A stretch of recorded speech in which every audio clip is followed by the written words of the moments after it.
কাছে একটা গোপন খবর আছিল যে আশ্রামবাড়ির দিক থেকে 5 জন বাংলাদেশি আগরতলার দিক দিয়ে রওনা দিতেছে। তো এই খবর পাওয়ার লগের সঙ্গে সঙ্গে আমি অঞ্জিতি নাকাতে আছি। তো নাকাতে গাড়ি তারে স্টপ করছে। নাকাটা কোন জায়গার ছিল স্যার? বেলফাং নাকা। তো ওদের নাম কি? ওদের নাম হিসেবে বাবলু দাস, লিটন দাস, পঙ্কজ সরকার, নিকলু সরকার আর রূপন দাস। বাড়ি কোথায় তাদের? তার বাড়ির খাদিরপুর, খালিজোড়া, মেট্রো করা। এরা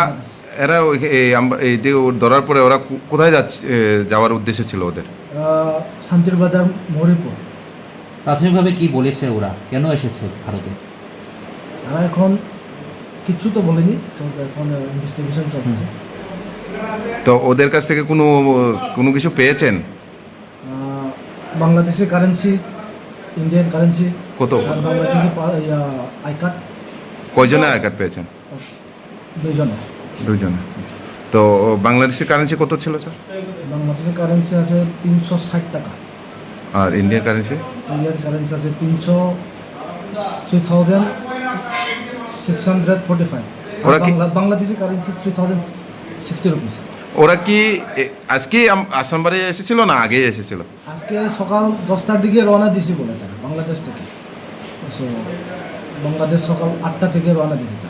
আসামবাড়ি বর্ডার দিয়ে আশ্রামবাড়ি বর্ডার দিক দিয়ে। এখন কি আপনারা খোয়াই থানার হাতে হ্যান্ড ওভার করেছেন? হয়তো হ্যান্ড ওভার করছে।